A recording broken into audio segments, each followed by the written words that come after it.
Hello students, स्वागत है आप सबका। तो आज के वीडियो में हम लोग देखेंगे चैप्टर 2 जो कि है सॉल्यूशन। इस चैप्टर से पिछले 10 साल में, ठीक है, पिछले 10 साल में बोर्ड के एग्जाम में कहाँ कहाँ से क्वेश्चन पूछा है, ठीक है। तो आप लोग जब इस वीडियो को पूरा देखिएगा तो ये पता चलेगा कि कुछ कुछ पार्टिकुलर टॉपिक है जहाँ से अक्सर क्वेश्चन पूछ देता है, ठीक है। तो अगर यदि आप इस चैप्टर को पूरा पढ़ें फिर भी या नहीं पढ़ें फिर भी ये जो क्वेश्चन हम यहाँ पर बता रहे हैं, ठीक है, इसको अच्छे से प्रिपेयर कर लेते हैं। इस चैप्टर से आप लोग को जो भी क्वेश्चन पूछा जाएगा बोर्ड के एग्जाम में वो छूटेगा नहीं, इतना दावा है, ठीक है। तो ये वीडियो जो है आप लोग शुरू से लेकर अंत तक देखिए और अपने यार दोस्तों के साथ शेयर कर दीजिएगा, ठीक है। तो शुरू करते हैं हम लोग। सबसे पहला क्वेश्चन देखिए क्या है। सबसे पहला क्वेश्चन है कि the vapour pressure of 2% aqueous solution of non-volatile substance X at 373 Kelvin is 75 torr. Calculate molar mass of solute. Vapor pressure of water at 373 Kelvin is 760 torr. ये 2012 में पूछा गया, ठीक है।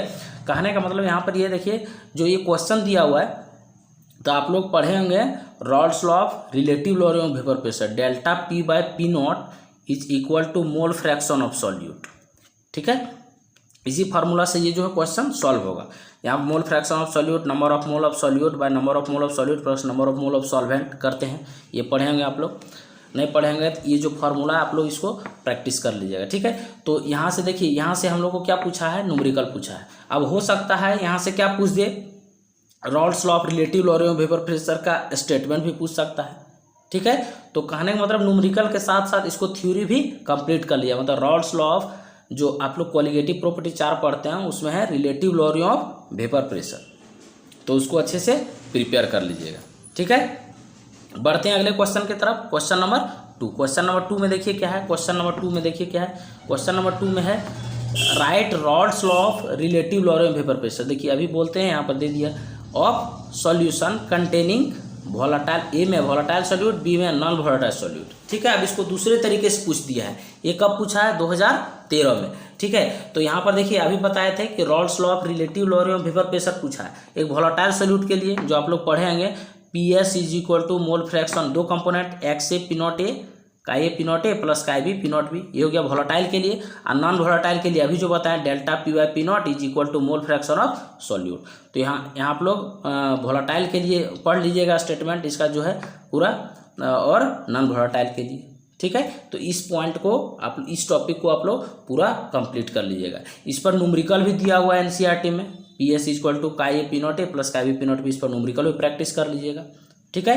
तो ये था दूसरा टॉपिक, दूसरा क्वेश्चन में, जो कि 2013 में पूछा है। देख रहे हैं किस तरह का पैटर्न जो है फॉलो कर रहा है बोर्ड, ठीक।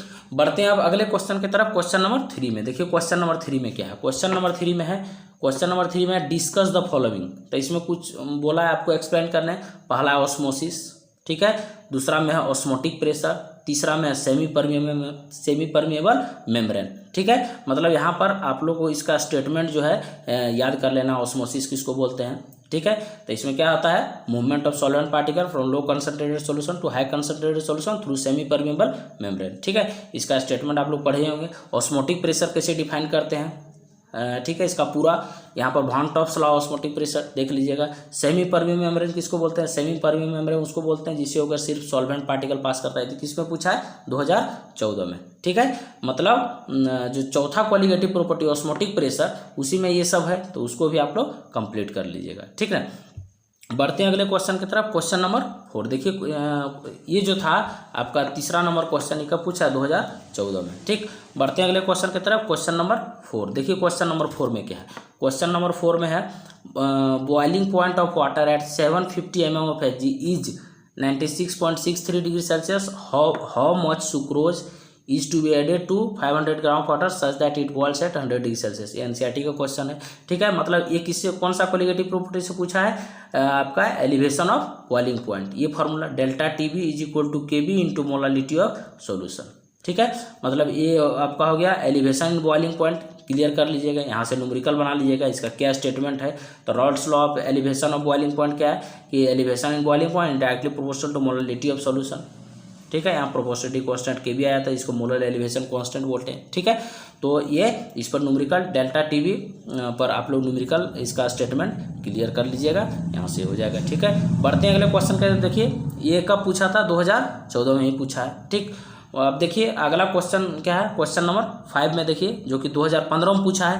देखते हैं क्वेश्चन नंबर 5 में क्या है। देखिए क्वेश्चन नंबर 5 में क्या है, क्वेश्चन नंबर 5 में है can we separate the component of an azeotropic mixture by fractional distillation.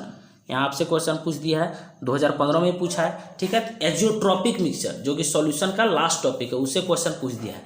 तो यहाँ तो वैसे हम लोग पढ़े हैं एजियोट्रॉपिक मिक्सचर जो कि boils and distil at constant temperature, इसको हम लोग फ्रैक्शनल डिस्टिलेशन से अलग नहीं कर सकते हैं। मतलब कहने का मतलब ये है कि एजियोट्रॉपिक मिक्सचर आप लोग तैयार कर लीजिए कि कैसे डिफाइन करते हैं कि solution which boils and distil at constant temperature दो तरह का होता है, minimum boiling azeotrope, maximum boiling azeotrope. तो मतलब इस क्वेश्चन से हम लोग यहाँ पर ये बताना चाह रहे हैं हम कि एजियोट्रॉपिक मिक्सचर का टॉपिक आप लोग कंप्लीट कर लीजिएगा, ठीक है, जो कि 2015 में पूछा है, ठीक।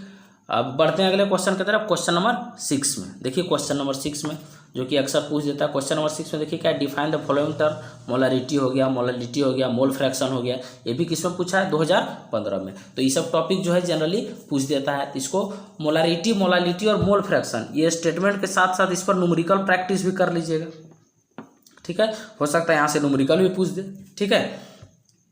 तो ये था 6 नंबर क्वेश्चन। बढ़ते हैं अब अगले क्वेश्चन की तरफ, क्वेश्चन नंबर 7 में। देखिए क्वेश्चन नंबर 7 में क्या पूछा है, क्वेश्चन नंबर 7 में है find out the volume in ml of 0.1 mHCl required to completely neutralise 1 gram mixture of Na2CO3 sodium carbonate and sodium bicarbonate containing equal number of mole of Na2CO3 and NaCO3। 2015 में पूछा है, ये NCERT का question है, direct NCERT question पूछ दिया है, ठीक है। यहाँ पर न्यूट्रलाइजेशन से ग्राम इक्विवेलेंट जो है HCl का बराबर कर देंगे gram equivalent of Na2CO3 plus NaCO3।